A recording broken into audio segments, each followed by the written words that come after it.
Given how stacked the current-day WWE roster is, it's very easy for great talents to get lost in the shuffle. After all, when the likes of Roman Reigns, Cody Rhodes, and Rhea Ripley, just to name a few, are on TV every week, it's no surprise some don't receive the focus they deserve. But just who are the most underrated wrestlers in the WWE right now? Well, that's exactly what we're going to be looking at today. And where better to start than with one of the very best technical wrestlers in the world today, Chad Gable. Yes, in an ideal world, Chad Gable would be a bigger star than he already is in WWE, as to say he can go in the ring would be an understatement. Hell, he's an Olympic-level athlete who's taken to the squared circle like a duck to water ever since starting in 2013. In many ways, he's a modern-day Kurt Angle. It's been evident all the way throughout his various tag team runs with partners such as Jason Jordan, Shelton Benjamin, and Bobby Roode. And it's also been evident whenever he's been asked to go it solo as a singles act. That's right, even when he was trying desperately to get the god-awful Shorty G gimmick over, Gable was still able to stand out as a great in-ring performer. And as has been seen in some of his more recent work with Alpha Academy alongside Otis, Akira Tozawa, and Maxine Dupree, he's also gotten a pretty good grasp of the character side of things of late. So really, it's about time he got that well-deserved push and went from being a cult favorite to a bona fide star.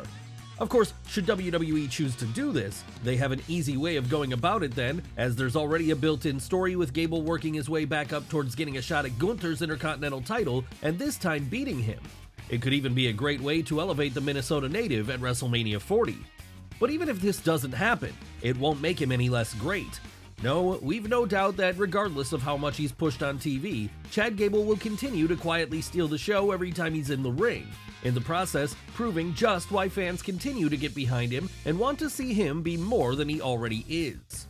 That said, Chad Gable isn't the only member of his stable that's vastly underrated, as the exact same thing could be said about our next subject, Akira Tozawa. That's right, while the WWE has a number of great Japanese wrestlers on their roster, with names like Shinsuke Nakamura, Asuka, and Io Sky all making it to the top of the card, the same has not yet happened for their fellow countryman Tozawa. We can only hope that this is rectified at some point though, as while you'd never know it based on the way he's been booked in the past, he's a fantastic wrestler. Need any evidence of this? Just look at the fantastic work he did in the likes of Dragon Gate before he ever even came to America. As it was there, he got to share the ring with heavyweights of the industry like Shingo Takagi, CIMA, and El Generico. And when he finally did move stateside, he was able to continue on in such a manner in companies such as Ring of Honor, Evolve, and Pro Wrestling Guerrilla, the latter of which allowed him to wrestle in their annual Battle of Los Angeles tournament in 2010. Then after that, he'd put out further great bouts on the indies against opponents as varied as Chris Hero, Kevin Steen, and Zack Sabre Jr. That's right, when he's allowed to go in the ring, Akira Tozawa can go like few other people around him. And that makes him a true diamond in the rough in the WWE then, because anytime they want to start utilizing him to his fullest potential, he could easily be an Intercontinental or United States champion. He could even be a great candidate for doing what Becky Lynch and Baron Corbin did by going back down to NXT for a while and there having some bangers against a Carmelo Hayes or a Trick Williams. Really, the possibilities are endless. Of course, the possibilities are near endless when it comes to our next subject too though, if they're used right, as when push comes to shove, they're one of the best. Who are we talking about here? Why, Drew Gulak, of course.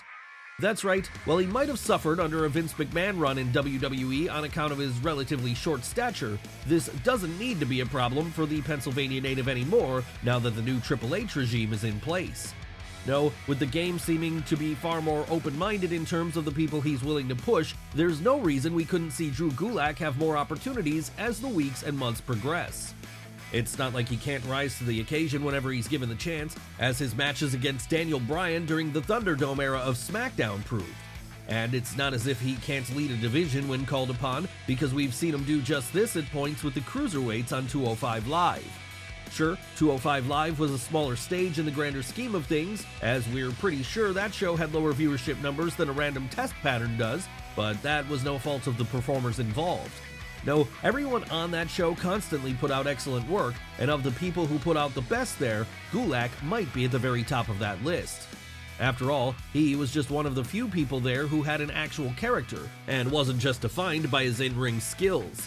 And this ability to create a good gimmick has served him well in the years since, because as we can now see on NXT every week, he's been able to use it to lead his own stable in the No Quarter Catch crew alongside Charlie Dempsey, Damon Kemp, and Miles Bourne, with this group basically serving as WWE's version of the Blackpool Combat Club. So really, it should only be a matter of time until he takes this gang of misfits back up to the main roster with him, and there has a chance to show what he can really do to a wider audience. Hell, he's certainly earned the opportunity, and he's not the only person who's earned the opportunity to really shine after years of being overlooked, as our next subject falls into the same category. That's right, it's time to talk about Montes Ford. Now, as we're sure you all know, there's been a pattern in WWE for decades now, and that pattern is that a tag team gets hot, and then the one who's considered the real hot prospect of the two goes on a singles run after their inevitable breakup. It's something which led to the rise of folks like Shawn Michaels, Jeff Hardy, and Edge, and we're pretty sure that before long, it'll be the same thing which leads to the rise of Montes Ford too. Why Ford and not his tag team partner? Well, for as great as Angelo Dawkins is in his own right, it's clear that the other half of the Street Profits is the real superstar in the making. After all, not only is he a great wrestler, someone who can fly around the ring, but he's also charismatic as all hell. Seriously, if you've seen him cut a promo, then you know that. He's more than capable of handling himself on the mic. And if you've tuned in to any of his reality TV show, Love in WWE, where he appears alongside his wife Bianca Belair, then you'll know how naturally charming he is. Yes, we honestly wouldn't be surprised if, by the time the year is out, Triple H was going all in on Montes Ford, as he's certainly ready for the spot. Hell, at 33 years old, he's only now just entering his peak years. Could we see him become a world champion one day? There's a very good chance of that. And once he has gold around his waist, he might even be part of the reigning power couple of the day, as we've no doubt his other half will have many more title reigns in her future too.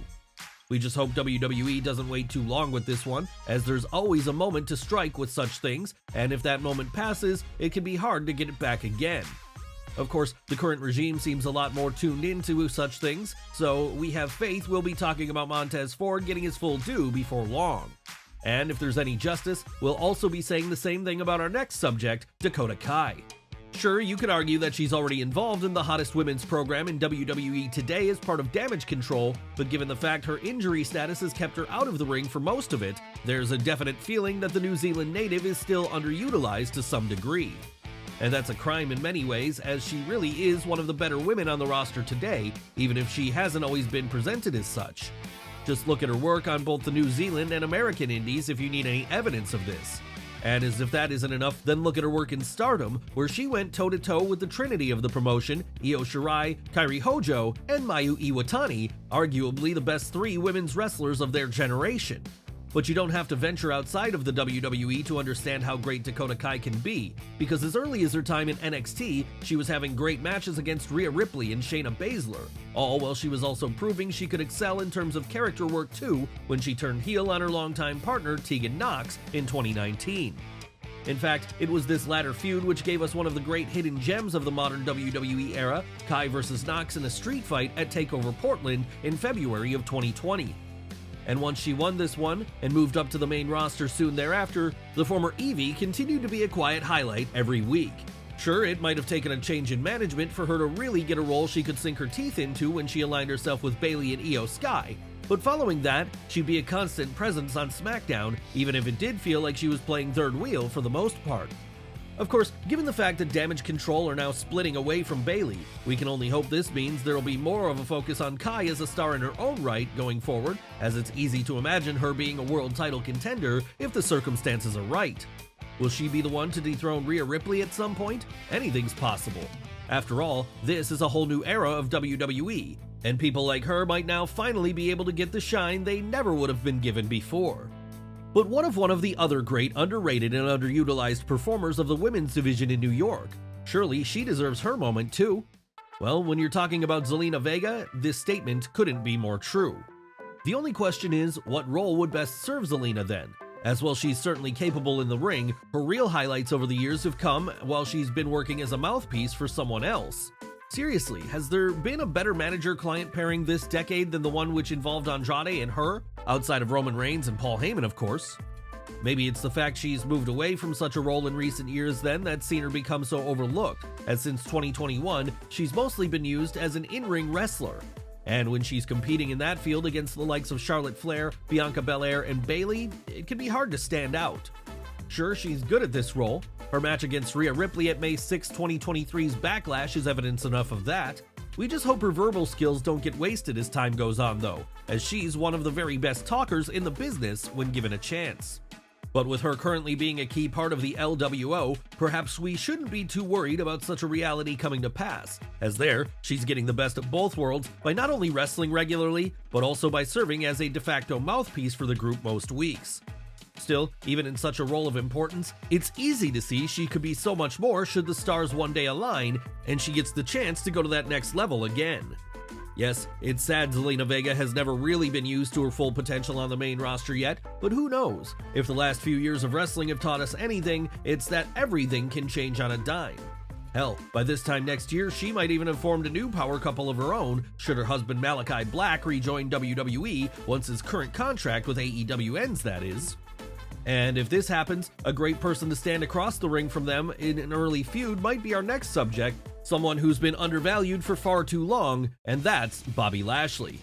That's right, even though Bobby Lashley is already a former two-time WWE champion, he's never quite been booked as the main focus on the show at any given point in time. That's right, during his reigns on top, Bobby was always pushed like a transitional champion, someone who was only there to keep the gold warm until it could be transferred back over to a Drew McIntyre or a Brock Lesnar. And what a waste of talent that is then, because if used to his fullest potential, the Kansas native could easily be the face of a division. Hell, WWE clearly knew this as far back as the mid-2000s when he first joined the main roster, because at that point, he was pushed as the next big star in waiting during the Battle of the Billionaires at WrestleMania 23.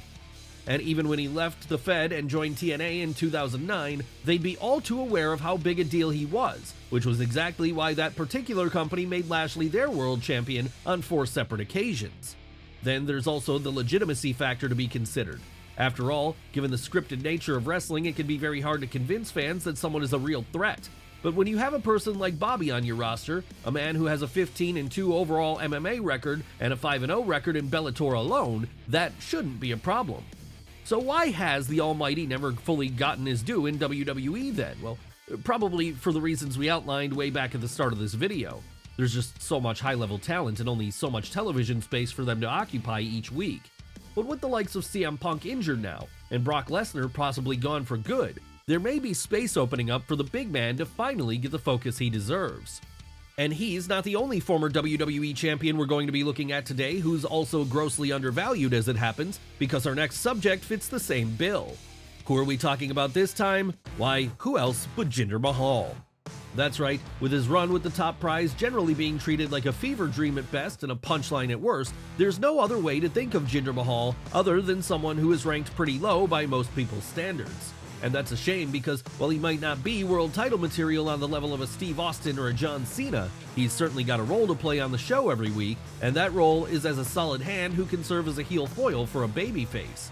After all, there's a reason The Rock chose him to be the first man he confronted when he returned to WWE earlier in 2024, and that reason was Jinder is nothing but dependable. He might not always set the world on fire with his matches, but he deserves to be thought of better than he is right now. Hell, even if it was a dud reign, he's still a former WWE champion. And he's also someone who can work just as well as a singles act as he can as a part of a tag team, just as he's equally as useful on Raw or SmackDown as he is on NXT. No, we're not suggesting he be rocketed back up to the top of the card again anytime soon, or anything like that, but let's just stop the Jinder slander here because, unhindered, he's a guy who can always be relied upon. It's just a shame WWE bookers don't seem to fully realize this then, as, outside of the occasional moment of focus he gets by doing something like sharing the ring with Dwayne Johnson, there's little of Mahal seen on Monday or Friday nights these days. And given he's now 37 and his in-ring days are no doubt going to be winding down at some point in the not-too-distant future, it feels like this is the role he'll likely be pigeonholed in for the rest of his career. But it doesn't have to be that way with everyone we're looking at today, as our next subject is still young enough to get that breakout moment should the opportunity arise. It really is just a matter of whether or not he can step outside of Gunther's shadow for long enough for this to happen then. Yes, you've guessed it, we're talking about Ludwig Kaiser. Now, for those who didn't follow the former Marcel Bartel's career on the European indie scene during the 2000s and 2010s, it's easy to assume he's always been nothing more than a lackey to a much bigger star.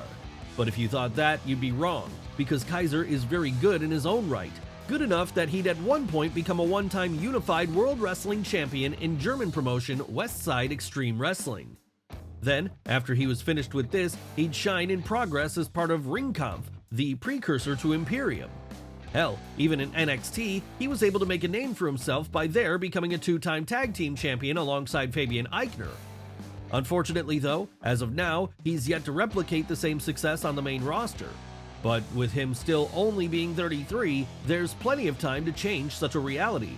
In fact, with it looking increasingly likely he might be breaking away from Imperium at some point in the future, possibly to even feud with Gunther, there might be a big singles push awaiting him down the line. Of course, up until then though, he'll continue to be a hugely underrated chess piece in Triple H's arsenal, one who can always pull out a great performance whenever called upon. And while it's not the ideal role for him, it at least ensures he gets to remain on TV every week, and that, when the time finally does come to elevate him to that next level, fans will be primed for it.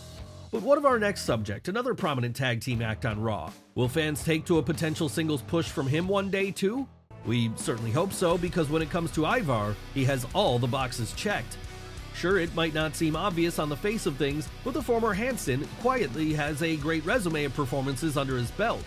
It doesn't matter if it's as part of a tag team alongside his partner Eric, or if it's in the occasional solo showing he gets on Monday nights, Ivar is actually a lot better than people give him credit for. But then that shouldn't really come as a surprise. After all, this is a man who was trained in the ways of the ring by the legendary Killer Kowalski, the same man who taught Triple H. So if some of that greatness hasn't rubbed off on him, there will be questions to be asked. It's just as well it did then, as the Massachusetts native has been able to kill it no matter what company he's worked for, whether it be Ring of Honor, Japan, or of course WWE. So why hasn't he gotten his full due yet? Is it because of how badly his main roster debut was botched? Yes, we all still remember the travesty that was the Viking Experience. We hope not, as this one bad booking choice shouldn't tar him for the rest of his career.